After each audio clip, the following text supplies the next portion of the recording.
Orar por meio do louvor a Deus é algo muito precioso para o Senhor. Trata-se de comparecermos diante do nosso Pai Celestial com gratidão e louvor transbordando para Ele. Não oraremos em favor de necessidades específicas que porventura tenhamos. É um tempo especial para expressar nossa gratidão ao Pai. O Salmo 91:3 diz: Tu és o Santo, entronizado entre os louvores de Israel. No original hebraico, o vocabulário louvores significa que Deus habita o trono de louvores. À medida que louvamos a Deus, o Espírito de Deus aproxima-se para habitar no meio dos nossos louvores. Quando não conseguimos orar até conseguir a resposta, ou tocar em Deus pela fé, ou quando estamos em agonia, ou sobrecarregados pelos fardos da vida, se tão somente começássemos a louvar a Deus e continuássemos nesse louvor, as forças que oprimem o nosso coração seriam tiradas de cima de nós e nos sentiríamos livres em nosso espírito para louvá-lo sem impedimento. Louvar e orar são muito importantes para nós como filhos de Deus e também para Deus. Depois de os filhos de Israel terem marchado em redor dos muros de Jericó 7 vezes em seguida, Josué mandou o povo gritar louvores. Enquanto todos gritavam e louvavam a Deus, os muros de Jericó caíram. Quando Paulo e Silas, presos no calabouço interior da prisão, louvaram a Deus, a terra tremeu e as portas da prisão se abriram. O louvor a Deus traz a sua grandiosa obra para o nosso meio. O que faremos para louvar a Deus e como louvaremos a Ele? Em primeiro lugar, devemos saber quem Ele é e o que faz, e assim louvá-lo à altura. Ele é onisciente, Ele é onipotente, Ele é onipresente. Ele criou os céus e a terra e tudo quanto neles há. Ele é grandioso, Ele é glorioso. Devemos louvar a sua grandeza. Ele é santo, Ele é justo, Ele é amoroso. Podemos dar graças a Deus pela sua bondade. Devemos lembrar-nos da sua graça que nos foi dada e louvá-lo. Ele nos deu o seu Espírito Santo a fim de que possamos viver uma vida santificada. Ele nos cura. Ele nos tirou a maldição e nos deu as bênçãos de Abraão. Ele nos livrou da morte e do inferno e nos deu a vida eterna. Devemos louvá-lo por tudo. Ele opera em nós para deixar-nos com bem-estar e saúde à medida que nosso espírito é vivificado mediante Jesus Cristo. Ele nos deu vida mais abundante. No decurso da nossa vida, temos recebido inúmeras de suas maravilhosas benevolências. Quando passávamos pelas aflições e sofrimentos da vida, Ele nos livrou fielmente e continuamos vivendo nas suas bênçãos abundantes. Devemos relembrar com louvor essas muitas bênçãos, lembrando-nos da sua bondade em nosso passado e esperando a sua bondade para o restante de nossa vida. Sempre teremos muitos motivos para louvá-lo. A nobreza da verdadeira fé cristã vê-se em nossas ações de graça e louvor a Ele.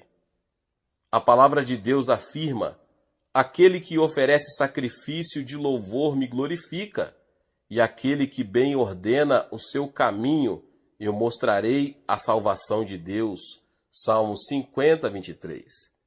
As ações de graça e o louvor devem ser dirigidos somente a Deus. Se às vezes nada temos em mente para pedir a Deus, o simples fato de ficarmos sentados na sua presença, adorando e louvando, deixa-nos desfrutar da sua graça.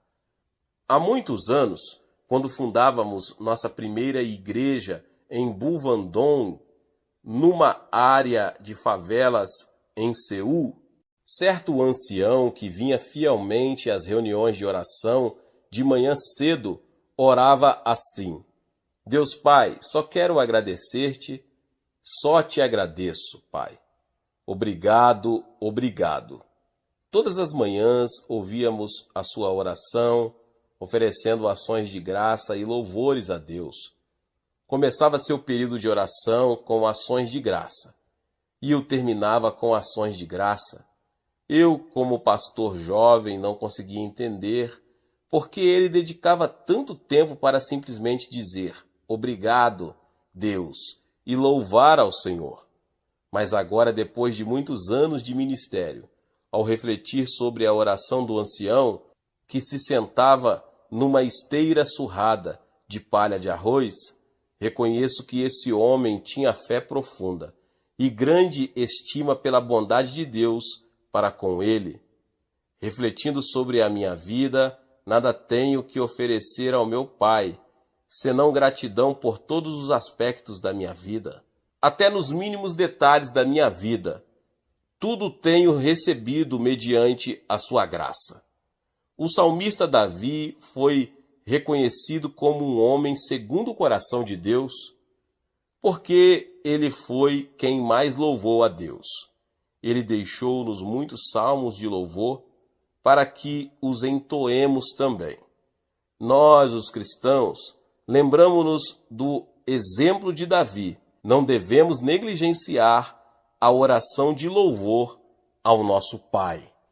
Glória a Deus, Deus abençoe a vida dos irmãos e irmãs que ouviram essa palavra. Se você que chegou aqui talvez pela primeira vez e ainda não é inscrito aqui no canal, se inscreva no canal e ative o sininho das notificações. Todos os dias são postados vídeos abençoados aqui no canal para te abençoar. Deixe também o seu like e não esqueça, meus irmãos e irmãs, de compartilhar este vídeo com mais pessoas. Nos vemos nos próximos vídeos. Amém. Alguns anos atrás, eu viajava por vários países. Em certo país, preguei cerca de 30 vezes a grupos que contavam com um total de mais de 25.000 pessoas. Embora alguma destas reuniões tivessem resultados espirituais duradouros, fiquei grandemente perturbado pela condição da maioria das igrejas nesse país. Havia muitas igrejas lindas, mas aos domingos quase todas encontravam-se vazias. Até mesmo os crentes que iam à igreja pareciam inquietos e desambientados, mais como um grupo de órfãos que uma família de crentes. Muitos desses crentes eram gente boa, mas seu conhecimento da vontade de Deus para suas vidas era limitado, e sua alegria parecia ainda menor. Haviam parado de permitir que Cristo vivesse e vibrasse em suas lidas diárias. Perderam de vista a necessidade de experimentar a Deus diariamente. Uma vez que Deus não era uma realidade vibrante em seu viver diário, todos os problemas pareciam maiores. Não estavam continuamente sintonizados com a voz que lhes daria a direção correta. Iluminavam suas vidas cristãs com uma lâmpada de 40 watts. Embora o poder de Deus lhe desse eletricidade suficiente para iluminar seu mundo todo. E tal acontece, muitas vezes, com cada um de nós. Nós, os crentes, temos ouvido com frequência a respeito da graça de Cristo. Esta palavra tinha um conteúdo vivo no começo de nosso viver como crente, embora ela ainda agrade ao ouvido. Há muito ela tem se tornado apenas uma expressão teológica. No grego, graça é charis. Quando os gregos mais experientes veem um lindo cenário, uma montanha alta e verde com regatos cristalinos, dizem cariz. Quando ouvem música de uma beleza que prende a mente, levando às alturas do deleite, dizem cariz. Cariz refere-se a um elemento especial da beleza natural, nas belas artes, na música e nas lindas canções dos seres humanos. A graça é provida mediante a vida de Cristo na terra e sua morte na cruz. Por meio da aceitação da sua graça, pela fé, Cristo vem a você e o transforma em uma criatura de beleza. Ele muda o seu caráter e, à medida que você lhe permite, ele cria e desenvolve em você uma linda e nova personalidade. Ele pode tornar lindo o seu lar. Ele pode tornar maravilhosa a sua vida. Em Efésios 1:6 lemos: a riqueza da sua graça, que Deus derramou abundantemente sobre nós. Esta é uma graça que não deve ser experimentada apenas uma vez em sua vida, mas em muitas ocasiões. Cerca de 20 anos atrás, minha sogra e eu visitamos uma das piores casas que já vimos. A família que aí residia tinha 10 filhos, mas era destituída de posses materiais. O pai era alcoólatra. Este homem, em certa época, também havia sido viciado em narcótico. Um sobrinho seu, presidente de uma das melhores faculdades médicas da Coreia, fez tudo o que encontrava ao seu alcance para curar o vício do tio, mas não conseguiu. Pôde apenas levá-lo ao modificar o hábito, passando de narcótico para o álcool. Esta mudança, contudo, acarretou uma situação pior. Seu tio, pai de 10 filhos, com o tempo, tornou-se alcoólatra crônico. Bebia desde cedo até tarde da noite. Seus filhos engraxavam sapatos, tentando ganhar dinheiro suficiente para sustentar a família. Mas o pai tirava todo o dinheiro que eles ganhavam para comprar bebida em vez de alimento. O dinheiro que o pai porventura ganhava também era usado para o álcool. Sem dinheiro, a família toda vivia como mendigos. Quando tive a oportunidade de falar com a esposa dele a respeito da vida em Jesus Cristo, ela encontrava-se muito triste. Estava magra por causa da má nutrição. Tinha problemas cardíacos e dores estomacais, e seu estado mental era de profunda depressão. Enquanto falava com ela, ela não queria me ouvir. "Quero morrer", respondeu ela. "A melhor coisa que poderia acontecer comigo é a morte. Por causa do amor que tenho à minha família, não cometerei o suicídio. Senhor, seja bom para comigo. Por favor, por que não me mate?" "Eu não vim aqui com a finalidade de matá-la", disse eu com firmeza. "Vim aqui para falar-lhe da graça de Jesus Cristo." "Mas ir para o céu não me importa", respondeu ela. "Não me preocupo com o inferno. Tenho vivido no inferno em minha vida por muito tempo." "Irmã", desafiei-a, "gostaria de ver sua vida mudada? Gostaria de ver seu marido transformado? Gostaria de ver Cristo entrar em seu lar e tornar um lugar belo?" "Ah, isso não é possível", exclamou ela. E respondi: "Jesus Cristo veio a fim de dar-lhe sua graça, um dom, e para ganhá-lo você não precisa pagar nada. Ele disse que sua graça seria suficiente para suprir todas as necessidades. Cristianismo é mais que belos ensinos, mais que mera religião.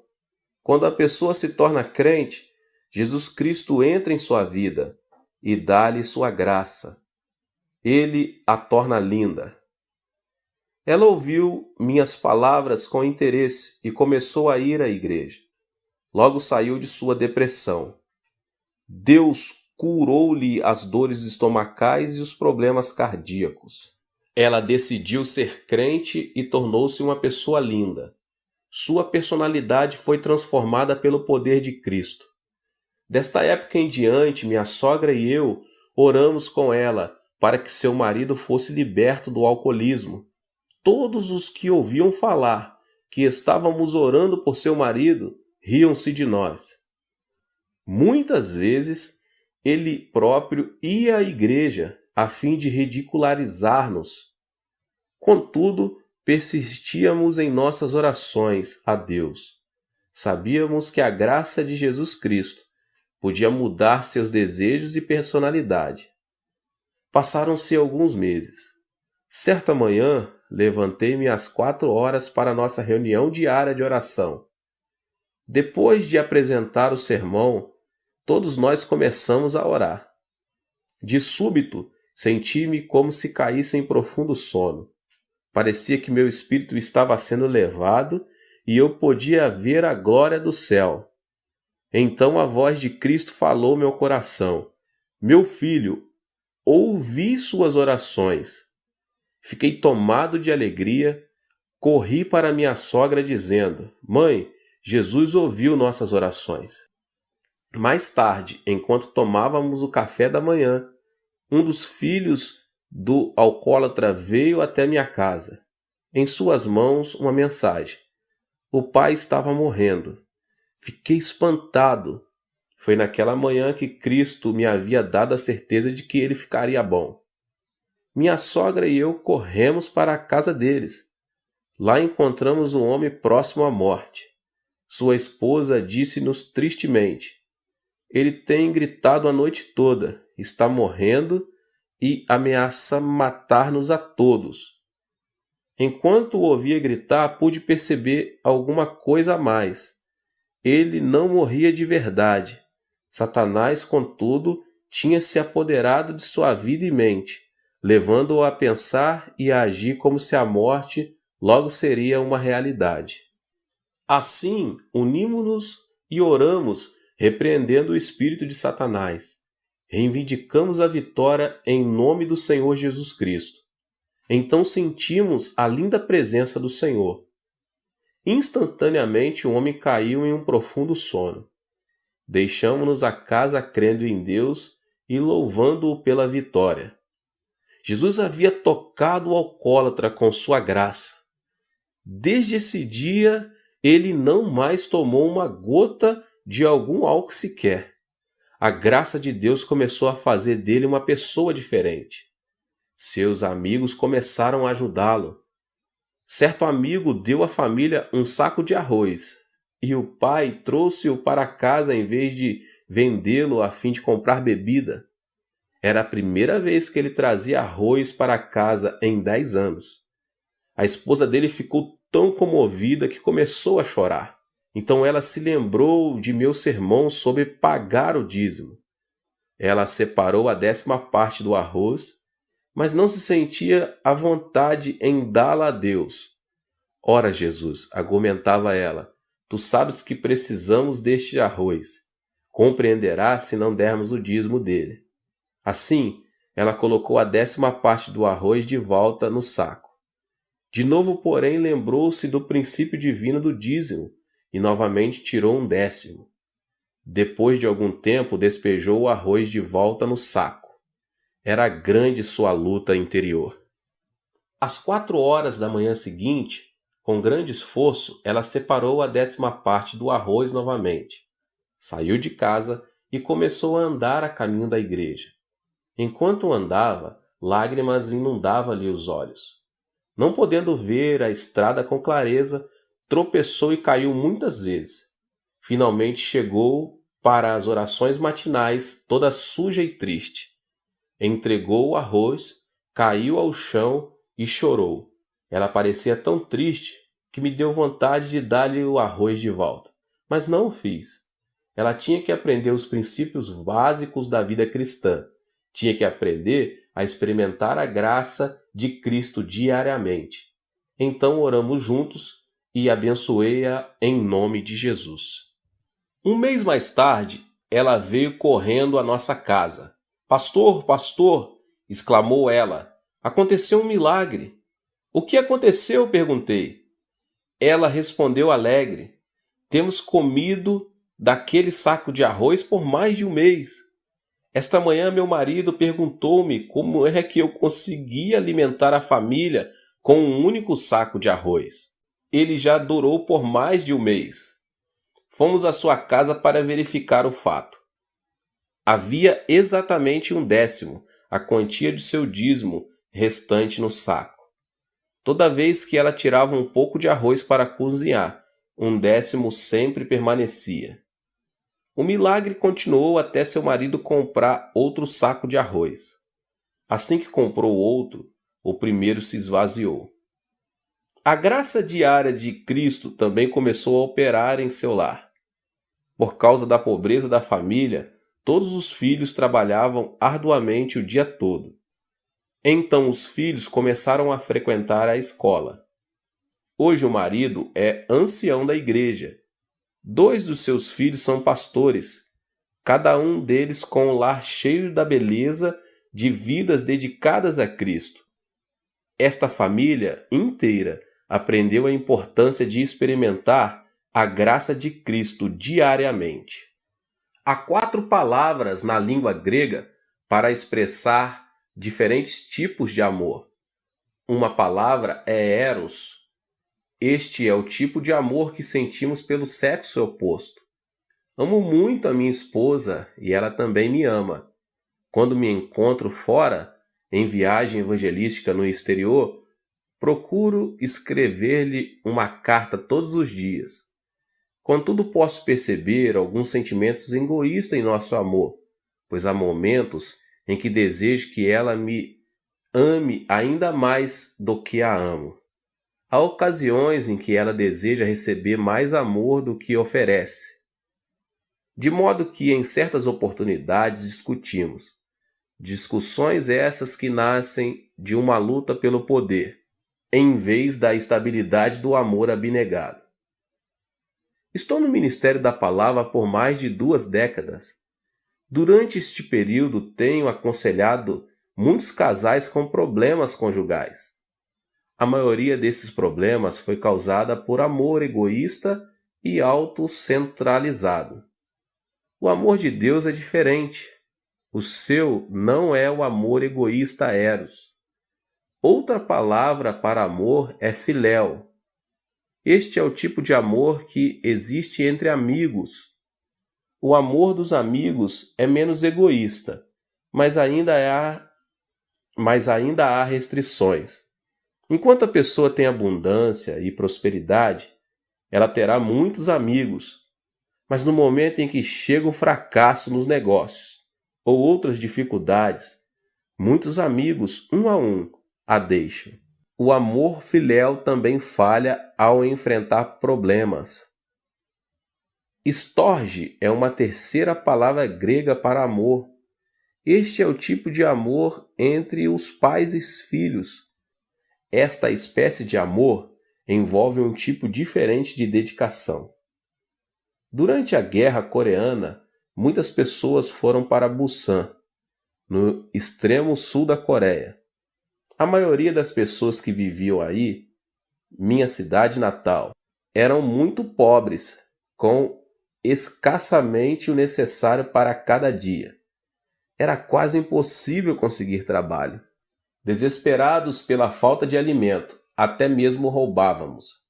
Quando os soldados norte-americanos começavam a transportar carvão do porto de Busan, muitos meninos como eu subíamos nos vagões como formigas famintas. Roubávamos carvão suficiente para vender a fim de comprar alimento e roupa para passar uma pequena porção do severo inverno.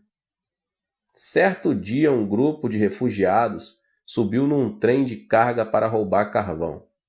Um militar norte-americano correu para eles gritando que descesse. Apavorados, pularam fora do trem. Um menino de 7 anos de idade encontrava-se no grupo que fugia. Ele começou a correr com o restante do grupo, mas viu um pouco de carvão caindo debaixo do trem. Entrou, arrastando-se debaixo do trem para retirá-lo. No momento em que ele alcançava o carvão, o trem começou a mover-se. As pessoas que estavam por perto gritaram, mas ninguém ousou salvar o garoto. Então, um senhor de meia idade correu para debaixo do trem. Com o impulso de sua força, ele empurrou a criança para fora, jogando-a de cima dos trilhos. Mas o homem já não estava seguro. A seguir, ouvimos o ruído dos ossos do homem, quebrando-se à medida que as rodas de aço estraçalhavam-lhe o corpo. O homem deu a vida por aquele menino. Era seu pai.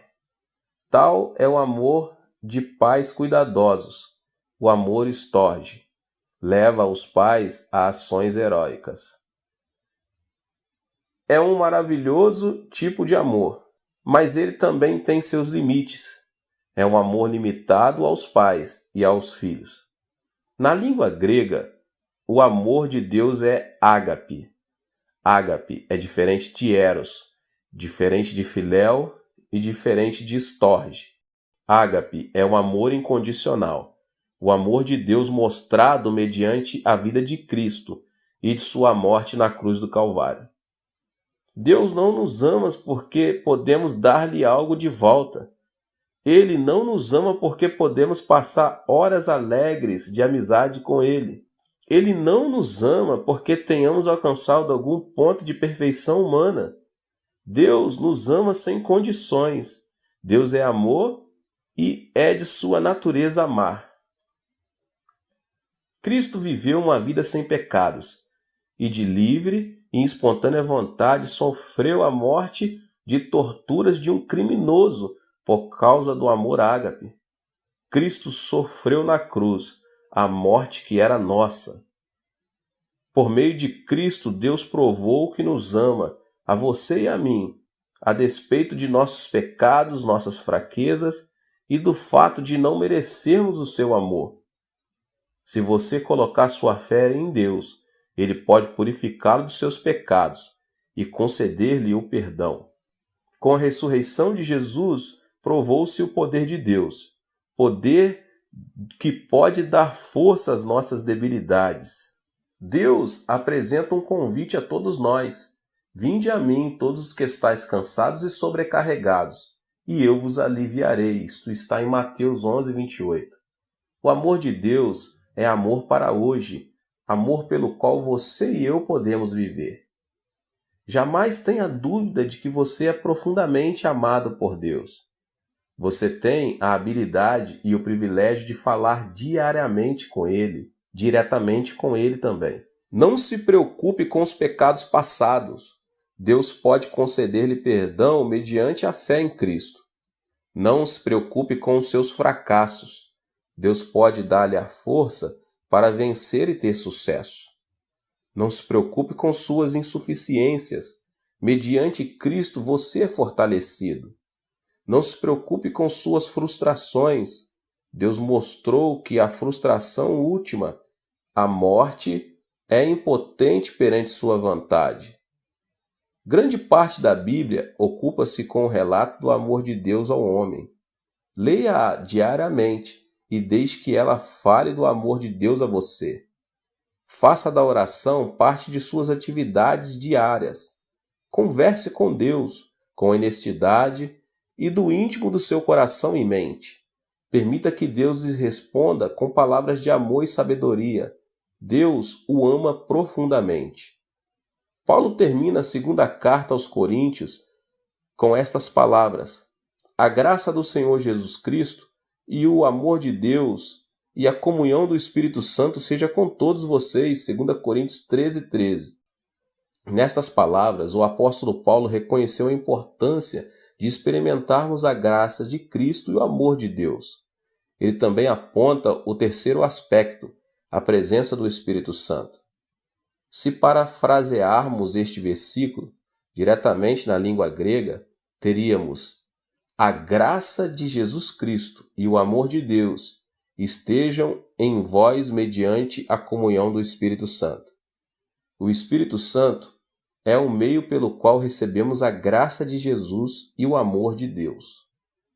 A palavra grega para comunhão neste versículo é koinonia, que significa companheirismo, a qual envolve 3 aspectos distintos. Os dias do Antigo Testamento foram a época em que o nosso Pai Celestial lidou com o homem mais diretamente que nas eras seguintes. Então o Pai enviou seu Filho, Jesus Cristo, que viveu e andou entre os homens por 33 anos. Enquanto vivia na terra, Cristo falou de outro que viria depois dele. E rogarei ao Pai, e ele vos dará outro Consolador, a fim de que esteja para sempre convosco, o Consolador, o Espírito Santo, que o Pai enviará em meu nome. Esse vos ensinará todas as coisas, e vos fará lembrar de tudo o que vos tenho dito. João 14, 16 e 26.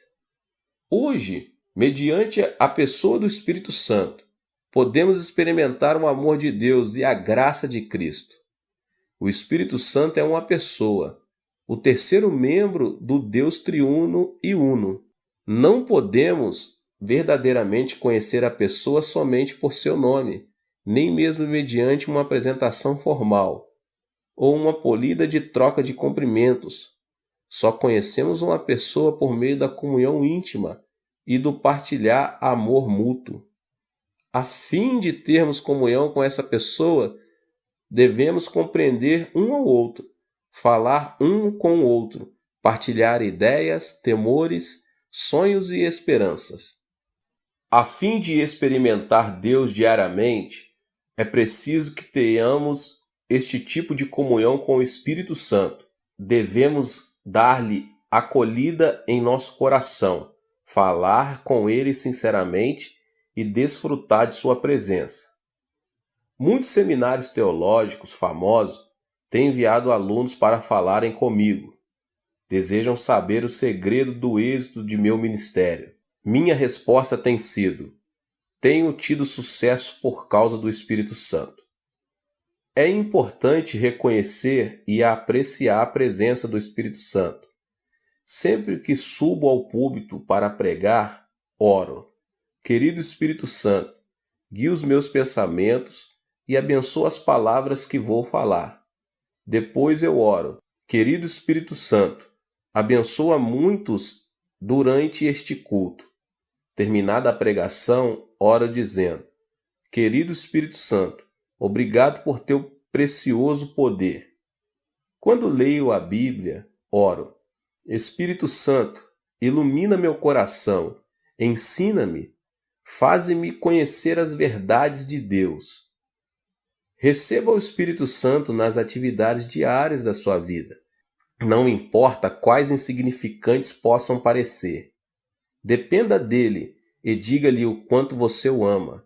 Só então começa a verdadeira comunhão com o Espírito Santo. Lembre-se, ele estará para sempre convosco. João 14,16. Koinonia também significa associação, parceria. Sem o Espírito Santo como nosso sócio, jamais poderemos realizar nada de grande para Deus. Esta é uma das razões principais porque muitas igrejas tornam-se vazias e por este motivo que muitos jovens estão saindo da igreja. Sem o Espírito Santo, o reino de Deus não pode ser adequadamente construído e não podemos experimentar a graça de Jesus e o amor de Deus. Quando vou a outros países, onde falam uma língua que não conheço, tenho de usar intérpretes a fim de comunicar-me com as pessoas. Falo em inglês e o intérprete traduz meus pensamentos e minhas palavras para a sua língua nativa. Em certo sentido, somos parceiros. Se esta parceria funcionar bem, o culto terá êxito. Se nossa parceria for rompida, as pessoas que nos ouvem não compreenderão a mensagem e o culto será um fracasso. Você já parou para pensar que pode ter existido fracassos espirituais em sua vida de fé? Fica a imaginar porque há pouco êxito em sua vida de oração? Você sabe por que os milagres não são abundantes em seu andar cristão? É porque você tem falhado em sua associação diária adequada com o Espírito Santo. Mas quando você, com sinceridade, convidar o Espírito Santo a entrar em sua vida, ele estabelecerá uma associação sobrenatural com você. Você então terá parceria no negócio de construção do reino de Deus. O Espírito torna-se seu sócio majoritário. Você passa a ser o sócio secundário. Se você não der ouvidos ao sócio principal, terá fracasso no construir o reino de Deus. É preciso que você peça que o Espírito Santo seja seu sócio principal. Ele tem estado com vocês, mas tem sido negligenciado, tem sido maltratado. Você deve dar-lhe boas-vindas e convidá-lo a entrar em sua vida cristã como sócio principal. Ele orará por você. Ele orará por meio de você. Ele viverá em você e negociará com você, tornando sua vida um êxito. O Espírito Santo deseja construir o reino de Deus mediante você. Ele deseja dar-lhe o poder de Deus que somente uma associação profunda com ele pode desenvolver. Koinonia propõe transporte. Transporte é um serviço de que todos nós necessitamos. Quando a pessoa desejar ir a outro país, geralmente vai de avião, de trem ou de carro. Até mesmo nos supermercados vemos os resultados do transporte. O alimento e legumes que aí se encontram foram trazidos de lugares distantes, e o transporte desses bens enriquece-nos a vida. A maioria de nós lembra-se da pessoa que nos trouxe muitas coisas que desejamos e de que precisamos, o transportador. Ele já nos trouxe de tudo, desde alimento até aparelhos de televisão. Embora em geral ignoremos a sua importância, ele nos trouxe coisas que tornaram nossa vida mais agradável. Em certo sentido, o Espírito Santo é o transportador de Deus. O Espírito Santo transporta a graça de Jesus Cristo e o amor desde o trono celeste até nosso coração, lar e igreja. O Espírito Santo também leva nossas orações ao trono de Deus. O Espírito de Deus está se movimentando constantemente entre Deus e você. Ele é o dom de Deus para você, o responsável para entregar aos que têm fé todos os dons de Deus, responsável pelas respostas a todas as orações baseadas na direção divina.